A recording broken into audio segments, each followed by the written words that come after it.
मुअज़्ज़ज़ मुसल्लियान किराम, मुरब्बियान आज़म, दीगर हज़रात उलमाए किराम, रहिमनी व रहिमकुमुल्लाह, अस्सलामु अलैकुम व रहमतुल्लाह।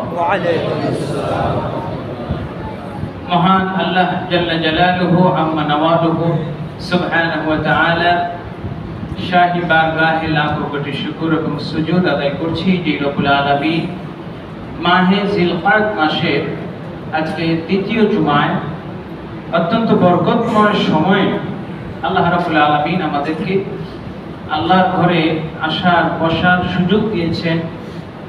যে মুহূর্তে আল্লাহ পাক তার ঘরের মেহমান বানিয়ে পৃথিবীর বিভিন্ন প্রান্ত থেকে বিভিন্ন পেশার বিভিন্ন রং বেরঙের বিভিন্ন প্রান্ত থেকে আল্লাহ পাক তার প্যারা বান্দাদেরকে নিজের ঘরের মেহমান বানিয়ে আহ্বান করে ডেকে নিয়েছেন এবং যে বরকতময় মাসে আল্লাহ সুবহানাহু ওয়া তাআলা অগণিত অসংখ্য নিয়ামত দান করেছেন।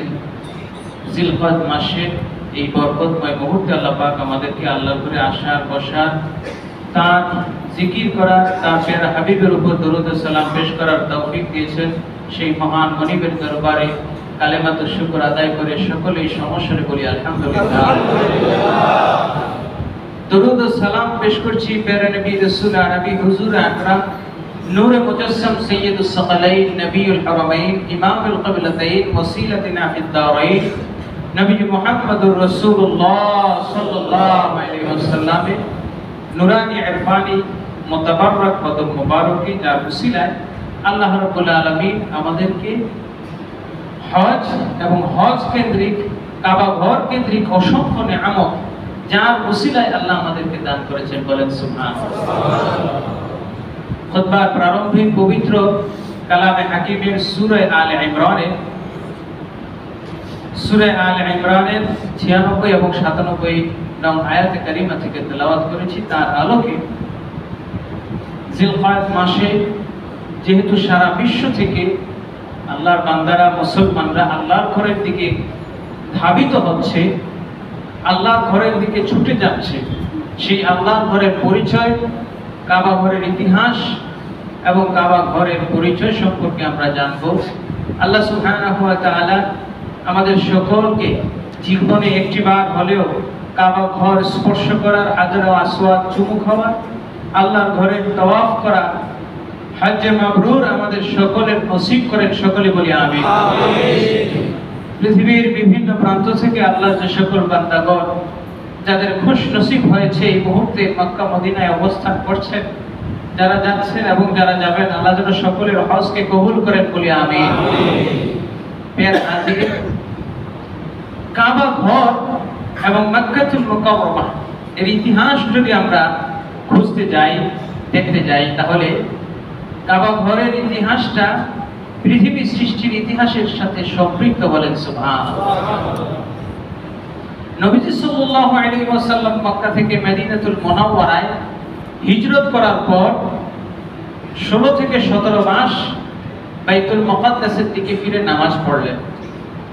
এরপরে নবী সাল্লাল্লাহু আলাইহি ওয়াসাল্লাম বনি সালেম গোত্রে দুপুর বেলায় যোহরের নামাজের সময় আল্লাহর হাবিব সাল্লাল্লাহু আলাইহি ওয়াসাল্লাম নামাজ পড়ছেন আর আল্লাহ পাক আয়াত নাযিল করে দিলেন, ফাওয়াল্লি ওয়াজহাকা শাতরাল মাসজিদিল হারাম, বলেন সুবহানাল্লাহ।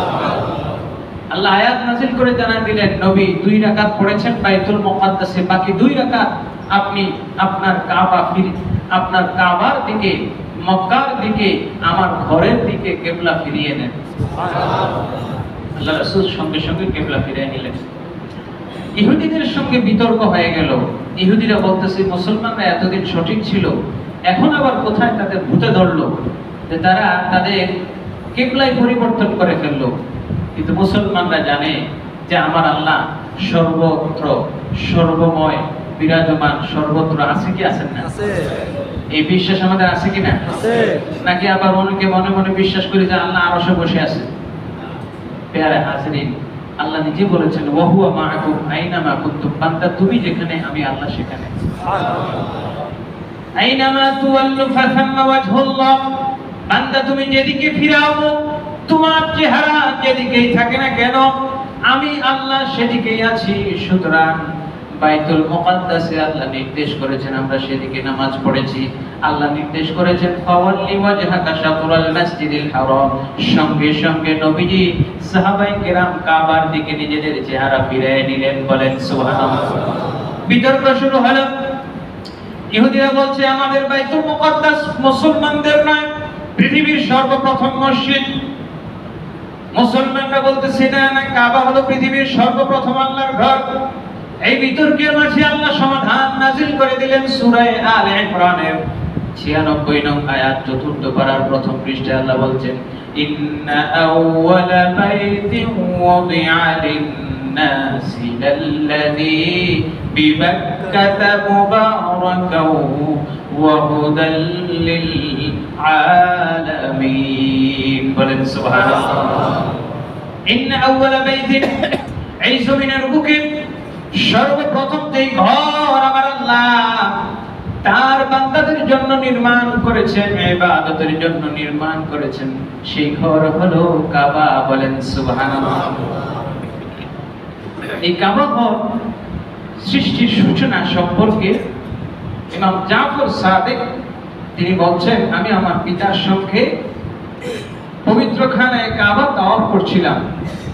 এমন সময় আমি আমার বাবার পেছনে ছিলাম, হঠাৎ করে পেছন থেকে আমার পাশে আরেকজন লোক দাঁড়িয়ে ইমাম সাইদুল আবেদিনকে ডেকে বলতেছেন ইয়া ইবনি রাসূলিল্লাহ। বলেন সুবহানাল্লাহ।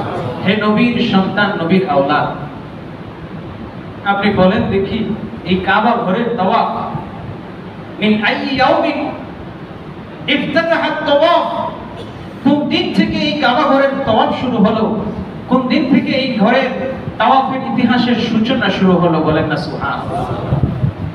ইমাম যায়নুল আবেদিন তাওয়াফ শেষ করলেন।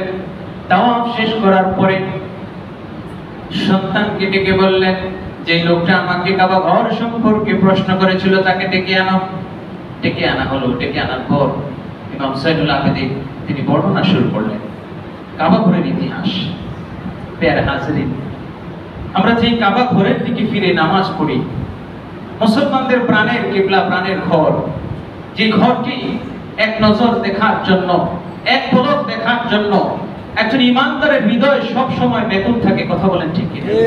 আমাদের মনের একটি আকাঙ্ক্ষা, একটি আবেগ, একটি অনুভূতির জায়গা, একটি আবেগের জায়গা, হৃদয়ের একান্ত কামনার জায়গা, যে জীবনে মৃত্যুর পূর্বে হলেও যেন আল্লাহ একটিবার কাবা ঘর দেখার সুযোগ করে দেন। সকলে বলি আমিন। পৃথিবীর বিভিন্ন শহর, বিভিন্ন নগর দামি নামি ব্যয়বহুল ঘর বাড়ি গৃহ বহু মানুষ নির্মাণ করছে, করেছে, করবেন, কিন্তু কালো পাথরের যে ঘর পৃথিবীর বুকে আল্লাহ রেখে দিয়েছেন, কালো পাথরের যে ঘরটা জমিনের বুকে আল্লাহ তৈরি করেছেন, এই কালো পাথরের মধ্যে একটা চুম্বকের আকর্ষণ আছে, একটা ম্যাগনেটিক পাওয়ার আছে, যেই পাওয়ারের কারণে পৃথিবীর বিভিন্ন প্রান্ত থেকে মানুষগুলো জীবনের সঞ্চিত সম্পদগুলো ব্যয় করে, কষ্ট সাধ্য সফর করে, জীবনকে বিপন্ন করে, মরু সাহারা পাড়ি দিয়ে, সাগর নদী পাড়ি দিয়ে, জঙ্গল পাড়ি দিয়ে জীবনের সমুদয় সম্পদ সঞ্চয় করে কাবার পানে চলে আসে। কথা ঠিক কি? এই কাবা, এই কাবার ইতিহাস, এই কাবা ঘরের দিকে ফিরে আমরা নামাজ পড়ি, কিন্তু এর ইতিহাস আমাদের অনেকেরই জানা নেই।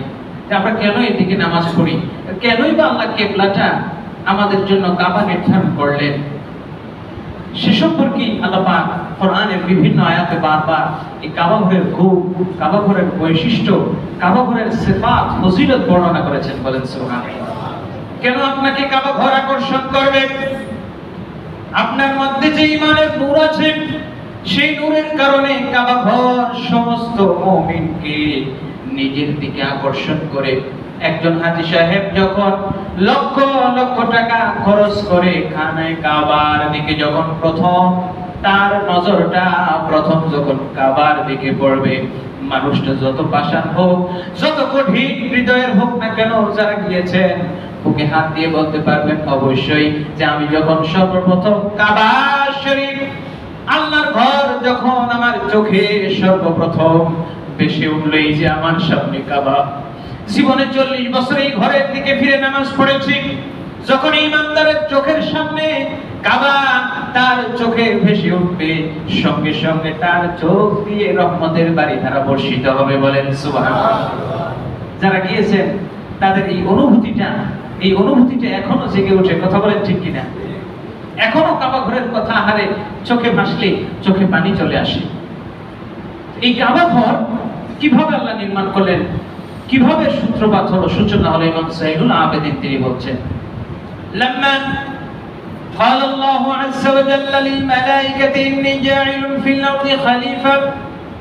আল্লাহ যখন ফেরেশতাদেরকে বললেন আমি জমিনের মধ্যে আমার প্রতিনিধি প্রেরণ করব, ফেরেশতারা বলল আতাজআলু ফিহা মান ইউফসিদু ফিহা ওয়া ইয়াসফিকুদ দিমা। আপনি কি এমন কাউকে পৃথিবীতে প্রেরণ করবেন যারা রক্তপাত করবে, খুনাখুনি করবে, বিনা দোষে একজন আরেকজনের রক্ত নিয়ে হোলি খেলা খেলবে, বিনা দোষে একজন আরেকজনকে আঘাত করবে, মারামারি করবে? আল্লাহ পাক ফেরেশতাদের এই নেগেটিভ মন্তব্যে, নেতিবাচক মন্তব্যে নাখোশ বলেন নাউযুবিল্লাহ। ফেরেশতারা বুঝতে পারলো যে আল্লাহ নাখোশ হয়েছে। আল্লাহ যে জিনিসটা বলছেন ইন্নী জাইলুন ফিল আরদি খলিফা, নিশ্চয়ই আমি প্রেরণ করব, সেই জায়গায় তো আপনার আমার ফেরেশতাদের কোনো মন্তব্য করার কোনো সুযোগ নাই। সেই জায়গায় তো বলা উচিত ছিল যে আল্লাহ যা করবেন আপনি ভালোই করবেন, আপনি যেটা চান সেটাই করেন। কি বলে ঠিক কিনা? যাই হোক, ফেরেশতারা বুঝতে পারলেন যে ভুল হয়ে গেছে। ফেরেশতারা এবার ভুল সংশোধনের জন্য আল্লাহর কাছে, আল্লাহর হুকুমের যে বিধান লঙ্ঘন হলো, বিরুদ্ধাচরণ হলো, যে নেতিবাচক কথা বলা হলো, এটার থেকে মাপ পাওয়ার জন্য তারা আল্লাহর আরশের চতুর্দিকে তাওয়াফ শুরু করে দিলেন। বলেন সুবহানাল্লাহ। ফেরেশতারা তাওয়াফ করতে করতে এক পর্যায়ে আল্লাহ রাব্বুল আলামিন তাদের প্রতি খুশি হয়ে গেলেন। ফেরেশতাদের এই আমলটা আল্লাহ পাকের কাছে ভালো লাগলো। আল্লাহ পাক ফেরেশতাদেরকে জানায় দিলেন আরশ বহনকারী আমার ফেরেশতা আছে, সুতরাং তোমরা এক কাজ করো, এই আরশের ছায়া সপ্তম আকাশে যে জায়গায় পড়বে ওই জায়গার মধ্যে তোমরা একটা ঘর নির্মাণ করো, তার নাম হবে বাইতুল মামুর। বলেন সুবহানাল্লাহ। ফেরেশতারা ওই ঘরে ইবাদত করতে লাগলো দৈনিক ৭০,০০০। যাই হোক, ফেরেশতারা ইবাদত করতেছে, করতে করতে এক পর্যায়ে আদম আলাইহিস সালামকে সৃষ্টি করেই ফেললেন। আদমকে আল্লাহ পাক দুনিয়াতে পাঠিয়ে দিলেন। আদম আলাইহিস সালাম এবার ৩৫০ বছর কাটতে লাগলেন। কান্নার এক পর্যায়ে আল্লাহ দোয়া কবুল করলেন। তার দোয়া কান্নাকাটি কবুল করলেন। করার পরে এবার আদম আলাইহিস সালাম আল্লাহর কাছে আরেকটা ফরিয়াদ জানালেন, আয় রব্বুল আলামিন, আসমানে থাকা অবস্থায় সপ্তম আকাশে ফেরেশতাদের সাথে তোমার একটা ঘর ছিল, ওই জায়গায় ওই ঘরে ইবাদত করতাম, সুতরাং জমিনে আমার জন্য, আমার আওলাদের জন্য, আমার বংশধরদের জন্য ফেরেশতাদের মতো এরকম যদি একটা ঘর জমিনে তৈরি করে দিতে। বলেন না সুবহানাল্লাহ। জিবরিল আমিনকে পাঠিয়ে দিলেন। জিবরিল আমিন পৃথিবীতে আসলেন। আসার পরে আদম আলাইহিস সালামকে দুইটা পাথর দিলেন। একটা পাথরের নাম হলো মাকামে ইব্রাহিম, অপর পাথরটার নাম হলো হাজার আল আসওয়াদ। বলেন সুবহানাল্লাহ। তিরমিজি শরীফের হাদিস, আল্লাহর হাবিব বলেন আল মাকাম ওয়াল হিজর ইয়াকুতান মিন ইয়াকুতিল জান্নাহ। মাকাম ইব্রাহিমের যে পাথরটা এবং হাজার আসওয়াদের যে পাথরটা, এই দুইটা পাথর আল্লাহর জান্নাতের ইয়াকুত পাথর সমূহের অন্যতম দুইটা পাথর। বলেন সুবহানাল্লাহ। হাজার আসওয়াদ, আসওয়াদ মানে হলো কালো, কিন্তু এই পাথরটা কালো ছিল না। আদম আলাইহিস সালামের কাছে যখন জিবরিল আমিন এই পাথরটা নিয়ে আসছেন, এই পাথরটা এত সূর্যের ন্যায় এত প্রখর ছিল, তিনি পাথরটাকে ঢেকে আনছেন, এটাকে কাপড় দিয়ে ঢেকে এনেছেন। সাধারণ কোনো মানুষ সাধারণ চোখ দিয়ে যদি ওই পাথরের দিকে তাকাইতো, তার চোখের আলো চলে যেত। বলেন না সুবহানাল্লাহ। এত প্রখর, এত তীব্র ছিল জান্নাতের ওই পাথরের আলো। বলেন না সুবহানাল্লাহ। তো সেই পাথরটা কালো হলো কেমনে?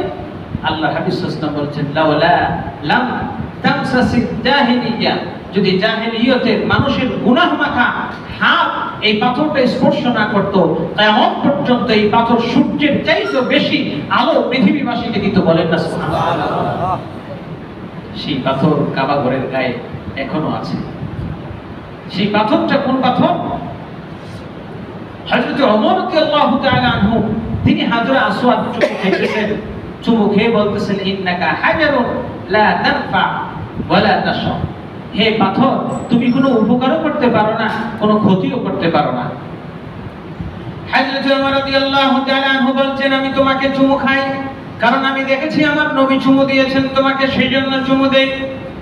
তুমি কোনো উপকারও করতে পারো না, ক্ষতিও করতে পারো না। হযরত আলী যখন এই কথা শুনলেন, আলী রাদিয়াল্লাহু তাআলা আনহু ওমর রাদিয়াল্লাহু তাআলা আনহুকে ডেকে বললেন, হে ওমর তুমি ভুল কথা বলেছো, ভুল করছো।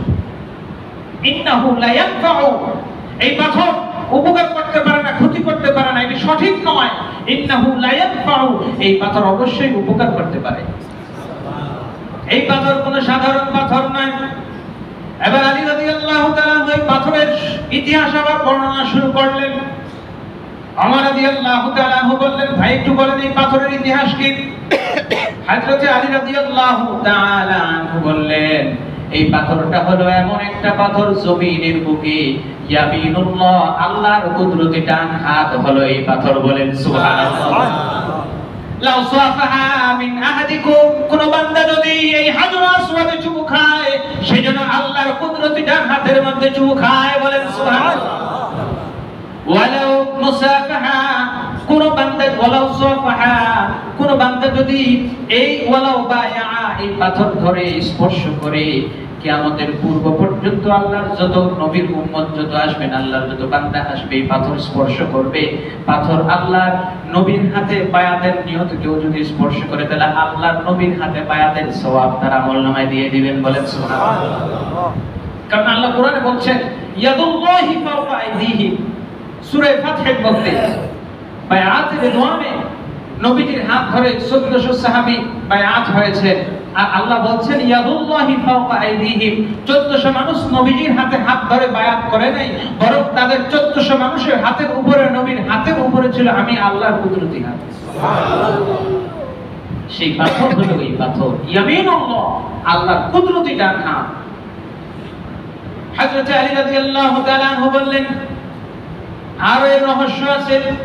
ফাইন্নাহু তুশাফাউ ইয়াউমাল কিয়ামা, কিয়ামতের ময়দানে হাজর আসওয়াদটা শাফাআত করবে লিমান ক্বাবালাহু ঈমানাও ওয়া ইহতিসাবা, যে ব্যক্তি এই পাথরটাকে ঈমানের সাথে, ইয়াকিনের সাথে, মহব্বতের সাথে চুমু খাবে, কাল কিয়ামতের ময়দানে ওই বান্দার জন্য ঈমানের সাক্ষী দিবে এই হাজরে আসওয়াদ। বলেন সুবহানাল্লাহ। হযরত ওমর বলেন আরো রহস্য আছে নাকি? আলী বলেন হ্যাঁ আছে।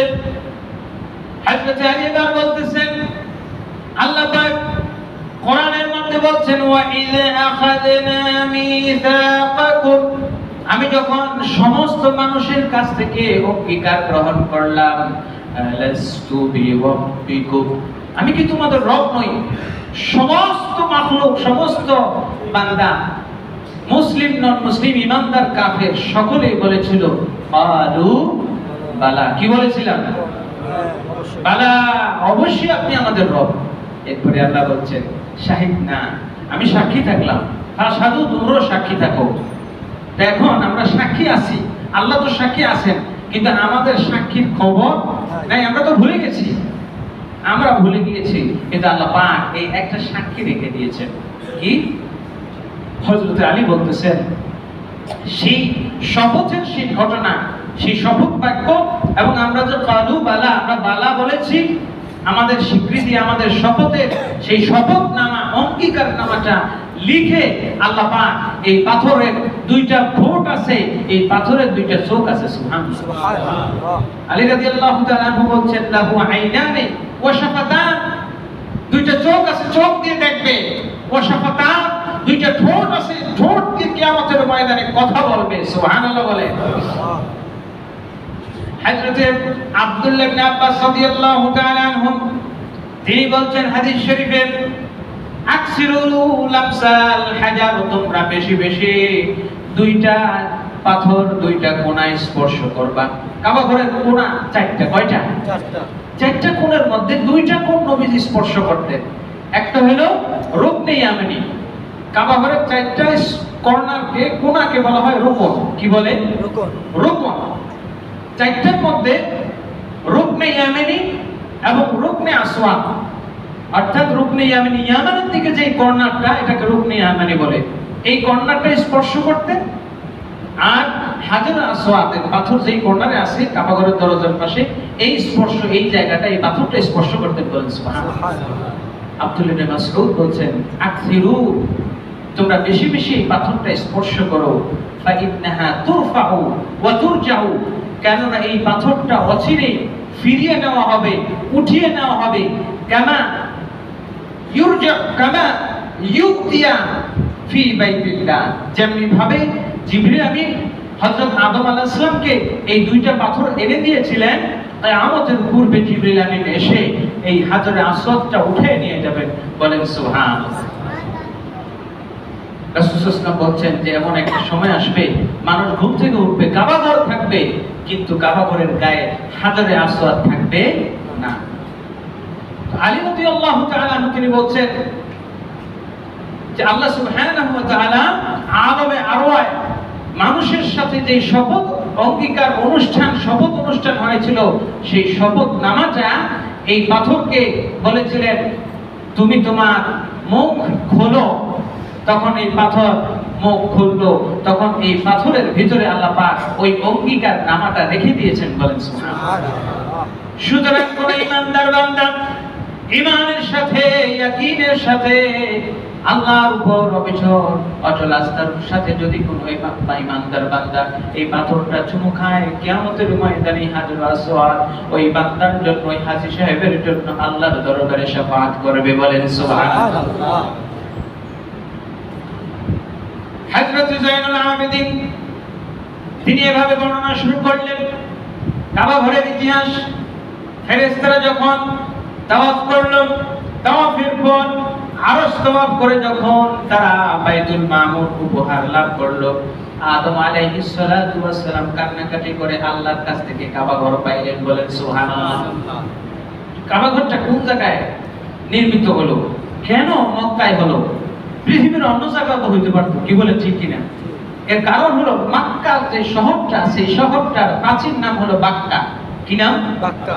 আল্লাহ কোরআনের সূরা আলে ইমরানের মধ্যে বলছেন, ইন্না আউওয়ালা বাইতিন উযিয়া লিন-নাস লাল্লাযী বিবাক্কাতা মুবারাকাও ওয়া হুদাল লিল আলামিন। বলেন সুবহানাল্লাহ।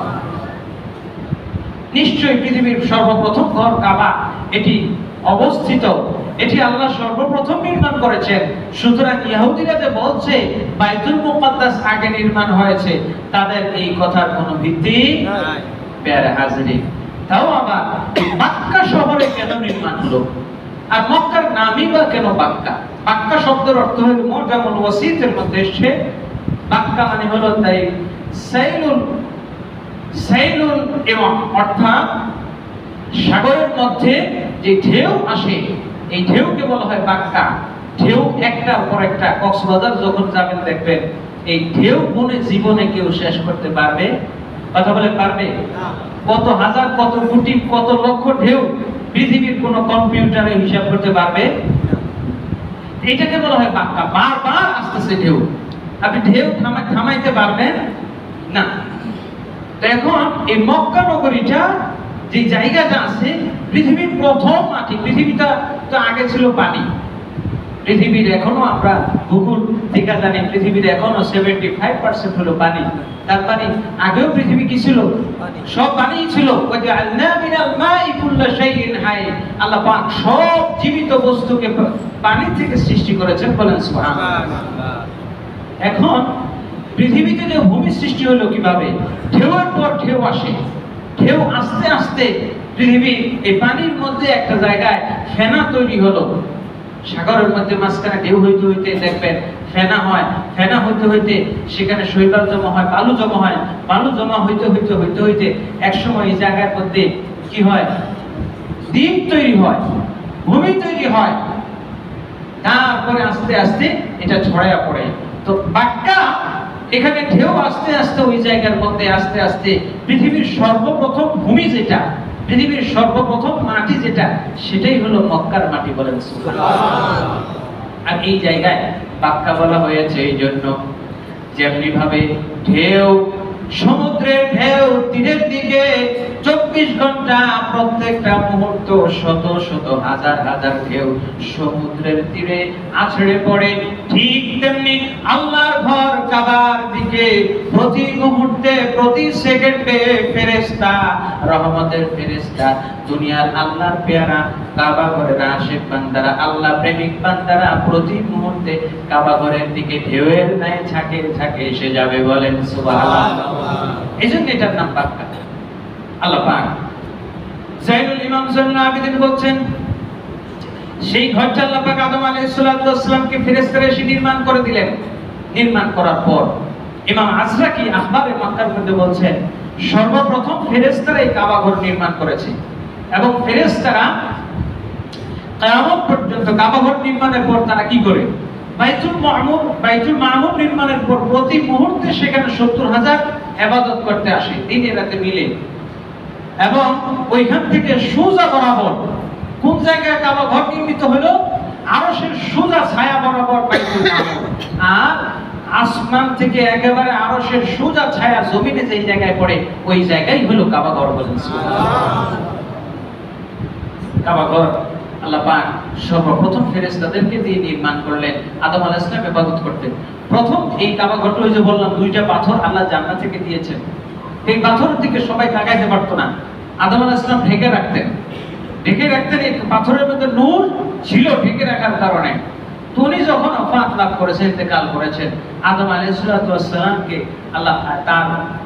সালামকে তার সন্তানরা পৃথিবীর প্রথম যে পাহাড়, এই পৃথিবীতে সর্বপ্রথম যে পাহাড় নির্মিত হয়েছে সেটা হলো জাবালে আবু কুবাইস। এই জাবালে আবু কুবাইস পাহাড়ে আদম আলাইহিস সালামকে দাফন করা হয়েছে। বলেন সুবহানাল্লাহ। এবং পৃথিবীর প্রথম পাহাড় যেটা আল্লাহ জমিনে নির্মাণ করেছেন সেটা জাবালে আবু কুবাইস। ওই পাহাড় থেকে এই পৃথিবী ধ্বংসের সূত্রপাত হবে। জিবরিল আমিন যখন হাজরে আসওয়াদ নিয়ে যাবেন, ধীরে ধীরে পৃথিবী থেকে 10টা জিনিস নিয়ে যাবেন, আস্তে আস্তে পৃথিবীর সব রহমত চলে যাবে। পৃথিবীতে প্রথম ভূমিকম্প যেটা শুরু হবে সেটা ওই জাবালে আবু কুবাইস থেকে শুরু হবে। প্যারা হাজিরিন, ইমাম যাইনুল আবেদিন বলছেন, আদম আলাইহিস সালাতু ওয়াস সালাম তিনি এই ঘরের তাওয়াফ করতেন, তারপরে তার ছেলেরা তাওয়াফ করত। আস্তে আস্তে গিলাফ উঠিয়ে দেওয়া হলো। মানুষের পাপ পৃথিবীতে যখন সর্বপ্রথম পাপ সংগঠিত হলো, জুলুম অন্যায় সংগঠিত হলো, কাবিল যখন হাবিলকে আঘাত করলো, পৃথিবীতে সর্বপ্রথম যখন অন্যায়ভাবে অবিচার করে, অন্যায়ভাবে জুলুম করে নিরপরাধ নিষ্পাপ মানুষের রক্ত যখন জমিনে ঝরা হলো, এই জমিন যখন নিরপরাধ নিষ্পাপ মানুষের রক্তে লাল হয়ে গেল, তখনই ওই পাথরের নূর চলে গেছে। বলেন নাউযুবিল্লাহ। এইজন্য মনে রাখবেন, যেখানে গুনাহ হয়, যেখানে পাপ হয়, যেখানে জুলুম হয়, যেখানে অন্যায় অবিচার হয়, সেই জায়গা থেকে আল্লাহ নূর উঠায় আনেন। ইমাম যাইনুল আবেদিন তিনি বলছেন যে আদম আলাইহিস সালামের পর তার ছেলেরা এই কাবা ঘর নির্মাণ করত এবং তার পরবর্তীতে তাদের মধ্যে যে মূর্তি পূজাটা কিভাবে আসছে সেটাই কাবা ঘরকে কেন্দ্র করে। কিভাবে? তার ছেলেরা যখন বিদেশে কোথাও যাইতো, বিদেশে বা বিভিন্ন সময় সফরে কোথাও যেত, যাওয়ার সময় তারা একটা একটা করে সাথে কাবা ঘরের পাথর নিয়ে যেত, কারণ এই পাথর তো বরকতের। এই পাথরটা কিসের? বরকতের। এই পাথর তারা নিয়ে যেত। তো বিদেশে থাকতো, এই পাথর দেখতো, চুমু খাইতো, এটাকে মহব্বত করতো, তাজিম করতো, সম্মান করতো।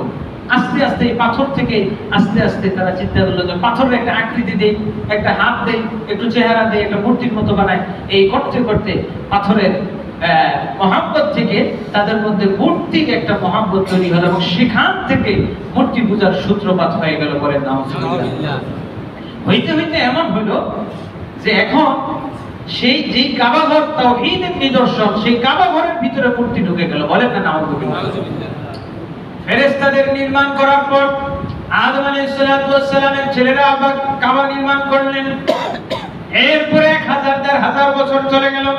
নূহ আলাইহিস সালামের প্লাবন যখন শুরু হলো, আল্লাহ রাব্বুল আলামিন জিবরিল আমিনকে বললেন, যাও যাও জিবরিল আমিন, আমার ঘরটা তুমি জমিন থেকে উঠায় নিয়ে আসো। বলেন সুবহানাল্লাহ।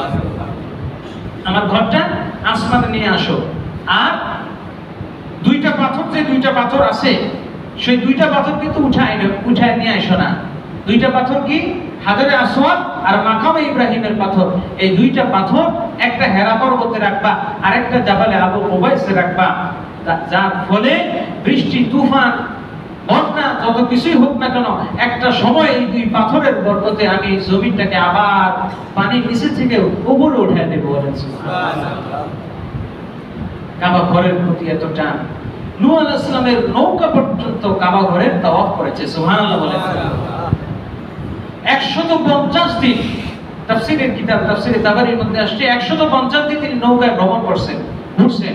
ঘুরতে ঘুরতে এই নৌকা যখন মক্কায় আসছে, আসার পর 40 দিন পর্যন্ত এই কাবা ঘরের তাওয়াফ করেছে। তাওয়াফ যখন শেষ হয়েছে, আস্তে আস্তে আল্লাহ পাক তার নৌকাটাকে জুদি পাহাড়ের দিকে নিয়ে গেলেন। তাওয়াফও শেষ, বৃষ্টিও বন্ধ হয়ে গেল, পানি আস্তে আস্তে নেমে গেল, পৃথিবীটা আবার পানির তলদেশ থেকে ভেসে উঠলো। বলেন সুবহানাল্লাহ। দরুদ শরীফ পড়ুন সাল্লাল্লাহু। প্রিয় হাজরিন, কাবা ঘরের তাওয়াফ যে শুধুমাত্র মানুষ আর ফেরেশতারা করে তা কিন্তু নয়, জিন, ইনসান, পশু, পাখি, জন্তু, জানোয়ার, পাখি পর্যন্ত আল্লাহর ঘরের তাওয়াফ করে। বলেন সুবহানাল্লাহ। নূহ আলাইহিস সালামের নৌকা পর্যন্ত আল্লাহর ঘরের তাওয়াফ করেছে, এবং তাওয়াফের ফলেই আল্লাহ পাক সেই নৌকাকে প্লাবনের হাত থেকে, সমুদ্রে, সাগরের পানিতে নিমজ্জিত হওয়ার হাত থেকে রক্ষা করেছেন। সুবহানাল্লাহ। শুধু নৌকা নয়, হযরত মূসা আলাইহিস সালামের লাঠি, এটাও আল্লাহর ঘরের তাওয়াফ করতে। বলেন সুবহানাল্লাহ।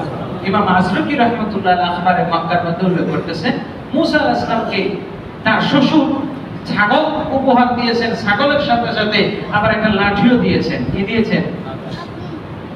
তাহলে লাঠির ব্যবহার দরকার আছে না নাই? কথা বলে দরকার আছে না নাই? মুরব্বীরা, বুড়া মানুষ লাঠি ব্যবহার করে, নবীজির সুন্নত, আম্বিয়া কেরামের সুন্নত। এখন তো লাঠি উঠে গেছে, পুলিশেরও হাতে লাঠির দরকার, যাতে সন্ত্রাস, রাহাজানি, চোর, সমাজে দুষ্কৃতিকারী তাদেরকে কি করা যায়? শাসন করা যায়। লাঠির দরকার আছে। তারপরে আর্মিদের হাতে, বড় বড় অফিসারদের হাতে লাঠি থাকে না? কি বলে? লাঠি আল্লাহ পাক এটা আম্বিয়া কেরামের সুন্নত। ছাগলকে মাঝে মাঝে সোজা করার জন্য শোয়েব আলাইহিস সালাম জামাইকে ছাগলও দিয়েছেন, আবার ছাগল শাসন করার জন্য কি দিয়েছেন? লাঠিও দিয়ে দিয়েছেন। এখন তো আমাদের শিক্ষকদের হাত থেকে লাঠি উঠে নিছে। লাঠি উঠে নেওয়ার পরে এখন কি হলো? আগে শিক্ষক ছাত্রদের শাসন করতো, মারতো, এখন ছাত্ররা শিক্ষকদের মারে। কথা কোন ঠিক কিনা? প্যারা হাজিরিন, বলছি না সব মায়েরা ফিট করে দিবে, লাঠি সবার হাতে থাকবে, কিন্তু কিছু কিছু জায়গায় লাঠির প্রয়োজন আছে। ছাগল সোজা করার জন্য যেমন লাঠির দরকার আছে, সুতরাং কিছু কিছু জায়গা দরকার আছে। যাই হোক, মূসা আলাইহিস সালাম এই লাঠি, এটা একটা জীবন্ত মুআজিজা। লাঠি একটা কাঠের টুকরা, গাছের টুকরা, কিন্তু এটা জীবন্ত মুআজিজা ছিল।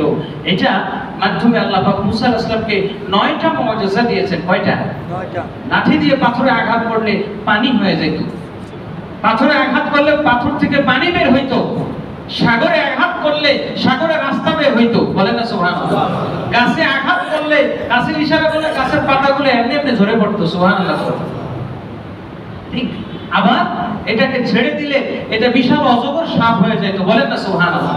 এখন লাঠির মধ্যে যে এত স্পিরিচুয়াল পাওয়ার, এত কিছু আছে, এক লাঠি যে এত কিছু করতে পারে, এটা পাওয়ারটা পায় কই? শক্তিটা পায় কই? এটা প্রশ্ন আছে না নাই? আছে। মূসা আলাইহিস সালাম এই লাঠি দিয়ে এত কিছু করে, ওনার দরকার নাই তো এত গবেষণা করা। আমার দরকার কাজ। যখন সাপ হওয়া সাপ হয়, যখন পানির দরকার পানি দিয়ে সমস্যা নাই, যখন পাহারা দেওয়ার দরকার ছাগল পাহারা দিতেন, তিনি ঘুমাইতেন, লাঠি দাঁড় করে রাখতেন, এই ছাগলগুলো পাহারা দিত। ছাগলের দিকে যদি কোনো বাঘ, কোনো নেকড়ে চোখ তুলতো, এই লাঠিটা তখন বাঘ হয়ে তাকে আক্রমণ করত। সুবহানাল্লাহ বলবেন না? মূসা আলাইহিস সালামের কোনো টেনশন আছে? এরকম লাঠি যদি কারো হাতে এরকম আমাদের থাকে আলাদিনের চেরাগের মতো, তার কোনো টেনশন আছে? প্যারা হাজিরিন, মূসা আলাইহিস সালাম একদিন লাঠিরে দাঁড় করে দিলেন যে তুমি পাহারা দাও, দারওয়ান, তুমি সিকিউরিটির দায়িত্বে, আমি একটু ঘুমাইলাম। মূসা আলাইহিস সালাম ঘুম থেকে উঠলেন, ঘুম থেকে উঠে দেখেন লাঠির জায়গায় নাই। লাঠি কি নাই? লাঠি জায়গায় নাই। মূসা আলাইহিস সালাম ভাবলেন, হায় রে, আমার পিছনে হয়তো বইরা লাগছে, কোনো চোর পিছনে ঢুকছে, যে লাঠির রহস্য বুঝে গেছে, এই লাঠি মনে হয় কেউ চুরে নিয়ে গেছে। তো পরক্ষণে চিন্তা করলেন, লাঠি তো সাধারণ লাঠি না, লাঠি ভাগ হইতে পারে, লাঠি সাপ হইতে পারে, লাঠি পাথর থেকে রাস্তা তৈরি করতে পারে। তুই লাঠি নিজের রক্ষা করতে পারলি না, তোরে যে কেউ নিয়ে গেল। মূসা আলাইহিস সালাম বসে চিন্তায় পড়ে গেলেন। কিছুক্ষণ পর দেখতেছেন এই লাঠি লাফায়া লাফায়া তার থেকে আসতেছে। সুবহানাল্লাহ। এবার মুসা আলাইহিস সালাম লাঠিকে প্রশ্ন করলেন, রে লাঠি তুমি কোথায় গেলা? লাঠি বলতেছে, আপনি যেভাবে খাবার খান, খাবার খাওয়ার মাধ্যমে দৈহিক শক্তি অর্জন করেন, নামাজ রোজা জিকির আজকারের মাধ্যমে আপনার শক্তি অর্জন করেন, ঈমানের নূর বৃদ্ধি করেন, ঈমানী শক্তি ঈমানী কুওয়াত বৃদ্ধি করার জন্য জিকির আজকার কোরআন তেলাওয়াত তাওরাতের তেলাওয়াত করেন, দৈহিক শক্তির জন্য খাবার দাবার খান। আমারও তো একটা খাবার তেল মোবিল লাগে, আমার যখন দুর্বলতা এসে যায় নবী মুসা গো আমি ওই মক্কায় চলে যাই, 7টা বার কাবা ঘর তাওয়াফ করলে আমার আবার শক্তি ফিরে আসে। দুনিয়ার মানুষ, দুনিয়ার মুমিন বান্দারা, আল্লাহর ঘরে এমন একটা স্পিরিচুয়াল পাওয়ার আছে, এমন একটা শক্তি, এমন একটা কুওয়াত, ওটা সাধারণ কোনো ঘর নয়, ওটা সাধারণ কোনো পাথর নয়। কুরাইশরা একবার কাবা ঘর নির্মাণ করবে, কাবা ঘর নির্মাণ করার জন্য তারা সবাই মিলে টাকা চাঁদাও তুলছে। এখানে সুদের টাকা, ঘুষের টাকা, চাঁদাবাজির টাকা, সন্ত্রাসীর টাকা, ব্যবসায়ীর টাকা, কত টাকা সব উঠাইছে। উঠাইয়া এখন আল্লাহর ঘর নির্মাণ করবে। এত সহজ আল্লাহর ঘর নির্মাণ করা, কি বলে? এত সহজ না, এত সহজ নয়। আল্লাহর ঘর সাধারণ মানুষ নির্মাণ করতে পারে না, কারণ আল্লাহ পাক যাকে তাকে দিয়ে ঘর, নিজের ঘর নির্মাণ করার না, ফেরেশতাদেরকে নির্মাণ করাইছেন, আদমকে দিয়ে নির্মাণ করাইছেন, নবী ইব্রাহিমকে দিয়ে, তার ছেলেকে দিয়ে নির্মাণ করাইছেন। বলেন সুবহানাল্লাহ। আল্লাহ কোরআনে বলছেন, ওয়া ইয ইয়ারফা'ু ইব্রাহিমুল কাওয়াইদা মিনাল বাইতি ওয়া ইসমাঈল রাব্বানা তাকাব্বাল মিন্না ইন্নাকা আনতাস সামিউল আলীম। বলেন না সুবহানাল্লাহ। খালি মসজিদ নির্মাণ করলাম, নির্মাণ করেই বড় কিছু হয়ে গেলাম না, নির্মাণ করছেন হুকুম কার? আল্লাহ। আল্লাহই বলছেন নির্মাণ করো।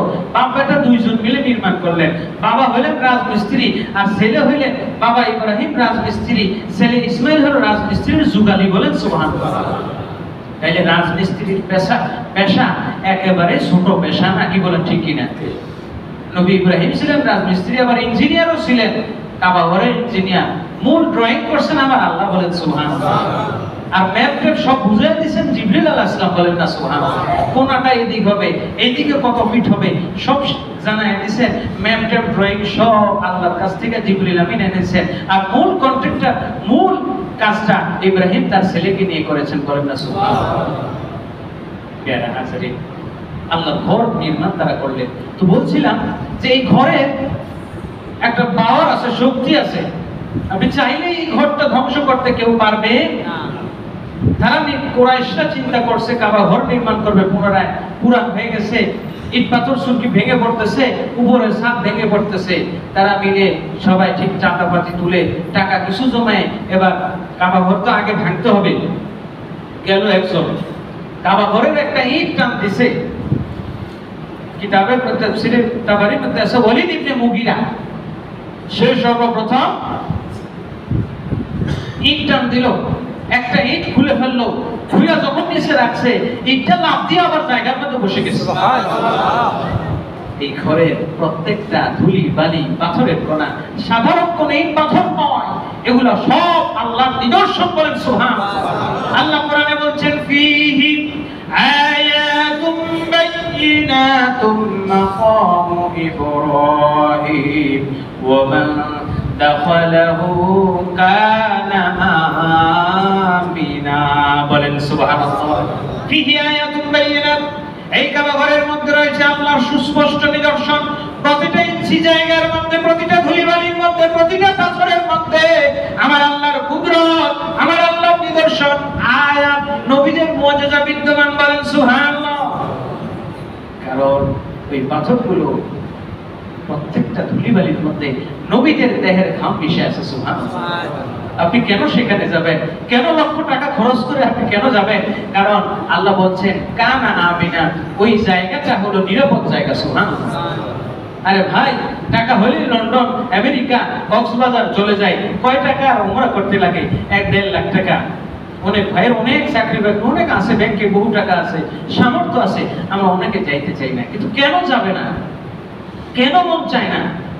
একটা লাঠি যদি সেখান থেকে শক্তি অর্জন করতে পারে, একটা জাহাজ, একটা নৌকা যদি সেই জায়গায় যাইতে পারে, শুধু তাই নয়, হযরত ইব্রাহিম আলাইহিস সালাম তার পরিবার পরিজন রেখে দোয়া করলেন, রব্বি জাআল হাযা বালাদান আমিনাও ওয়ারযুক আহলাহু মিনাস সামারাত। বলেন সুবহানাল্লাহ।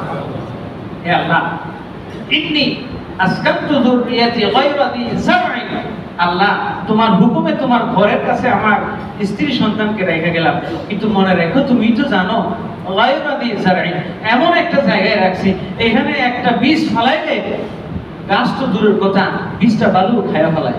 কথা কোন ঠিক কিনা? কিচ্ছু হয় না, গায়রা যী যারইন, কোনো ফসল হয় না। আমার আল্লাহ বলতেছেন, ইব্রাহিম আমার ঘরটা নির্মাণ করছো, আমার ঘরটা আবাদ করছো, আমি আল্লাহর ঘরটা আবাদ করেছো, আমি কি তোমার পরিবার বংশধরকে বরবাদ করব? না না, তাদেরকে বরবাদ করব না। আমার ঘর যেহেতু আবাদ করেছো, আমার ঘর আবাদের বিনিময়ে কিয়ামত পর্যন্ত ইব্রাহিম তোমার ছেলে ইসমাঈলের বংশধর কিয়ামত পর্যন্ত এই ঘর আবাদ করবে। শুধু তাই নয়, তাদের রিজিকের প্রয়োজন, খাবারের প্রয়োজন, আমি খাবার ফল পাঠাবো না, বরং পৃথিবীর সবচেয়ে উর্বর জমি হলো সিরিয়ার জায়গা। সিরিয়ার একটা জায়গা, জিব্রাইলকে বললেন, জিব্রাইল সিরিয়ার সবচেয়ে উর্বর যে জায়গা, কোনো সার দেওয়া লাগবে না, দিলেই হবে, ওই জায়গাটা তুলে নাও, উঠায় নিয়ে তোমার ডানার মধ্যে নাও, ডানার মধ্যে নিয়ে তুমি এই জায়গাটাকে ভূখণ্ডটা নিয়ে আমার ঘরটা তাওয়াফ করো। সুবহানাল্লাহ। জিবরিল আমিন সিরিয়ার ওই ভূখণ্ড নিয়ে পাক কাবা ঘর তাওয়াফ করলেন। আল্লাহ তাওয়াফ করলাম, এখন কি করব? 7টা চক্কর দিলাম। জিবরিল আমিন এবার এক কাজ করো, মক্কার দূরে 60-70 মাইল দূরে কয়েকটা পাহাড় আছে, পাহাড়গুলোকে কাইটা সমান করো, ডানা ঝাপটা দিয়ে সমান করে ওই জায়গার মধ্যে এই ভূখণ্ডটাকে রেখে দাও, আর ওই জায়গাটার নামই হলো তায়েফ। বলেন সুবহানাল্লাহ। পৃথিবীর যত দেশে যত ফল না হয়, এক তায়েফের মধ্যে সব সৌদি আরবে যত ফল দরকার সব হয়। সুবহানাল্লাহ। তায়েফ মানে হলো তাওয়াফকারী। প্যারে হাজিরিন, এই ঘটনা বলার উদ্দেশ্য হলো এটাই যে একটু একখণ্ড জমিন যদি আল্লাহর ঘরে তাওয়াফ করে, আল্লাহর ঘরে তাওয়াফ করে এত মর্যাদাবান হতে পারে, একটা লাঠি যদি আল্লাহর ঘরে তাওয়াফ করে তার শক্তি, তার কুওয়াত, তার ঈমানি নূর বৃদ্ধি করতে পারে, তাহলে একজন ঈমানদারের জন্য কি হবে? হযরত যায়নুল আবেদিন সেই কথাই বলছেন যে এই কাবা ঘর আদম আলাইহিস সালামের মাধ্যমে নির্মাণ হলো, ইব্রাহিম আলাইহিস সালামের মাধ্যমে পুনর্নির্মাণ হলো। নির্মাণ হওয়ার পর আল্লাহর কাছে ইব্রাহিম আলাইহিস সালাম বললেন, মাবুদ গো, এখন আমি কি করব? ইব্রাহিম আলাইহিস সালাম আল্লাহর কাছে বলার পর আল্লাহ বললেন, নাসিবিল হজ্জ ইয়াতুকা রিজালান ওয়া আলা কুল্লি দামিরিন ইয়াতিনা মিন কুল্লি ফাজ্জিন আমিক। ইব্রাহিম, তুমি একটু জাবালে আবু কুবাইসে দাঁড়াও, ওখানে দাঁড়িয়ে কানে আঙুল দিয়ে একটু চারদিকে ডানে বামে পশ্চিমে পূর্বে উত্তরে দক্ষিণে মানুষকে আহ্বান করো। বলেন সুবহানাল্লাহ। হযরতে ইব্রাহিম আলাইহিস সালাম বললেন, আমি ডাক দিলে মক্কার মানুষও তো সবাই শুনবে না, আল্লাহ সব মানুষের ডাকবো কেমনে? মাইক নাই, অ্যানাউন্সমেন্ট নাই, রেডিও টেলিভিশন কিচ্ছু নাই। আল্লাহ বললেন, তোমার দায়িত্ব হলো আওয়াজ করা, আমি আল্লাহর দায়িত্ব হলো পৌঁছে দেওয়া। বলেন সুবহানাল্লাহ। ইব্রাহিম ডাক দিলেন, ইয়া আইয়ুহান নাস আজিবু বিদাওয়াতি রাব্বিকুম, হে আল্লাহর বান্দারা, তোমরা আল্লাহর ডাকে সাড়া দাও। বলেন সুবহানাল্লাহ। আমার আল্লাহ ওই আওয়াজকে, ইব্রাহিম আলাইহিস সালাতু ওয়াস সালামের আওয়াজকে পৃথিবীর প্রত্যেকটা মানুষের কর্ণকুহরে, ঘুমন্ত ব্যক্তির কর্ণকুহরে, মাতৃগর্ভে শিশুর কর্ণকুহরে, আলমে আরওয়ায় যে সন্তানের রূহটা রয়েছে তার কর্ণকুহরে, পিতার জঠরের মধ্যে পৃষ্ঠদেশে যে সন্তানের রূহ রয়েছে তারও কর্ণকুহরে সেই আওয়াজ পৌঁছে দিয়েছে। আর যে যতবার লাব্বাইক বলেছি সেই ততবার ওই জায়গায় যাওয়ার সুযোগ হয়েছে। বলেন না সুবহানাল্লাহ। ওই জায়গায় প্যার হাজিরিন, কাবার ইতিহাস সম্পর্কে সর্বশেষ একটা হাদিস বলে শেষ করে দেই। নবী সাল্লাল্লাহু আলাইহি ওয়াসাল্লাম তিরমিজি শরীফের হাদিস এসেছে, মসজিদে খায়েফের মধ্যে বসে আছেন। আবু হুরায়রা বলতেছেন, বনু সাকিফ গোত্রের আর আরেকজন আনসারী সাহাবী, দুইজন সাহাবী আমার নবীজির দরবারে রিসালাতে আসলো। আসার পরে সে বলতেছে, ইয়া রাসূলুল্লাহ, ইয়া হাবিবাল্লাহ, ইন্না নুরিদু আন নাসআলাকা আন শাইইন। ওগো আল্লাহর হাবিব, আমরা দুইজন কিছু প্রশ্ন নিয়ে আপনার কাছে এসেছি, বলেন সুবহানাল্লাহ। আমার প্যারা নবী রাসূল আরবি উম্মতের ধ্যানের ছবি নূরে মুজাসসাম হুজুর আকরাম সাল্লাল্লাহু আলাইহি ওয়াসাল্লাম ওই সাহাবী দুইজনকে হেসে হেসে বলতেছে, ও আমার সাহাবারা, তোমরা যদি চাও তোমরা নিজেরা প্রশ্ন করতে পারো, আর যদি চাও তোমাদের প্রশ্ন কি তাও আমি বলে দেব, উত্তর কি তাও আমি বলে দেব। সুবহানাল্লাহ। প্যারে হাজিরিন, সেই নবীকে আমরা অনেকেই বলি যে নবীজি 40 বছর পরে নবী হয়েছেন, বলেন না নাউজুবিল্লাহ। সেই নবীকে অনেকে ভালোবাসতে চায় না, অনেকে আবার বলে যে হজ করতে যাইবা মক্কায়, মদিনায় যাওয়ার দরকার। নাউজুবিল্লাহ বলবেন কি ভাই? না, নবীজির কাছে যাওয়ার দরকার আছে না নাই? হজের কোনো ফরজ ওয়াজিব না, নবীর উসিলায় তো হজ পাইলাম, কাবা পাইলাম। আল্লাহ রাসূল সাল্লাল্লাহু আলাইহি ওয়াসাল্লাম সাহাবায়ে কেরাম দুইজন দুই প্রশ্ন নিয়ে আসছেন, একজনের প্রশ্ন বলে শেষ করে দেই। বনু সাকিব গোত্রের যিনি আসছেন তাকে ডেকে বলতেছে, তুমি এসেছো যে ফাইন্নাকা তাহুজ্জু ওয়া তাতুফু ফিল বাইত, তুমি হজ করেছো, তাওয়াফ করেছো, আরাফায় অবস্থান করেছো, মিনায় অবস্থান করেছো, মুজদালিফায় অবস্থান করেছো, এর প্রত্যেকটার বিনিময়ে ওয়া বিকা ওয়া মা লাকা মা তানহার, তুমি কুরবানি করেছো, এই প্রত্যেকটার বিনিময় কি, এর কেন উদ্দেশ্য, এটা তুমি জানতে চেয়েছো, বলেন সুবহানাল্লাহ। আল্লাহ রাসূল এক এক করে লম্বা হাদিস সব শেষ করতে পারো না, নবীজি এক এক করে জবাব দিতে লাগলেন। ও আমার সাহাবী, তুমি যেই জায়গাটা দিয়ে তাওয়াফ করেছো, যেই মাতাফের মধ্যে তুমি তাওয়াফ করেছো, এটা তো সাধারণ মাটি নয়, তোমার পায়ের নিচে 99 জন নবী ঘুমিয়ে আছে। সুবহানাল্লাহ। তোমার কদমের নিচে ঘুমিয়ে আছে মা হাজেরা, তোমার কদমের ভিতরে আমার দুই পূর্বপুরুষ নবী ইসমাঈল আলাইহিস সালাতু ওয়াস সালাম। এই জায়গায় 99 জন নবী, 99 মিনাল আম্বিয়া, 99 জন নবী এই জায়গায় ঘুমিয়ে আছেন। সুবহানাল্লাহ। প্রশ্ন আসতে পারে, এত নবী ওখানে আসলেন কোথা থেকে? এত নবী আসলেন কোথা থেকে? মক্কায় জন্ম শুধু হযরত ইসমাঈল আলাইহিস সালাম এবং আমাদের নবী, মনে রাখবেন। মক্কায় দুইজন নবীর জন্ম, একজন হচ্ছে হযরত ইসমাঈল, আরেকজন হচ্ছে নবীজি মুহাম্মদুর রাসূলুল্লাহ সাল্লাল্লাহু আলাইহি ওয়াসাল্লাম। মক্কায় আর কোন নবীর জন্ম হয়নি। এমনকি আদম আলাইহিস সালামের ছেলে শীশ, তারও জন্ম সিরিয়া, তিনি সিরিয়ায় ছিলেন। যাই হোক, তারও কবর এখানে আছে। তো এখন বাকি নবীগণ কোথা থেকে আসলেন? আল্লাহ হাবিব সাল্লাল্লাহু আলাইহি ওয়াসাল্লাম বলতেছেন, যে সকল নবীদের তাদের উম্মতগণ ধ্বংস হয়ে যেত, যেমন নূহ আলাইহিস সালাম, হুদ আলাইহিস সালাম, সালেহ আলাইহিস সালাম, তাদের উম্মত আযাবে গজবে ধ্বংস হয়ে গেছে, সেই নবীদের উম্মত শেষ হয়ে গেছে। তারা কি করতে? তারা রিটায়ারমেন্টের পরে কাবা ঘরের কাছে আয়েশা বাস করতে, তারা মৃত্যুবরণ করতে। তাদের রওজা শরীফগুলো এই মাতাফের মধ্যে আছে। তুমি যখন তাওয়াফ করছো, আল্লাহ রাব্বুল আলামিন তোমার তাওয়াফের প্রত্যেকটা কদমের বিনিময়ে তোমার আমলনামায় 100 হেরেমের সওয়াব দান করেন, বলেন সুবহানাল্লাহ। প্রত্যেক কদমের বিনিময়ে 700 হেরেমের সওয়াব। কয়শো? 700 হেরেম।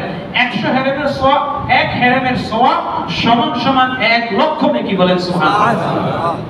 1 লক্ষ দিয়ে 700 দিয়ে গুণ করে এক এক কদমে এত সওয়াব, বলেন না সুবহানাল্লাহ। আল্লাহ সুবহানাহু ওয়া তাআলা সেই ঘর তাওয়াফ করা আমাদের সকলকে তৌফিক দান করেন, সকলে বলি আমিন।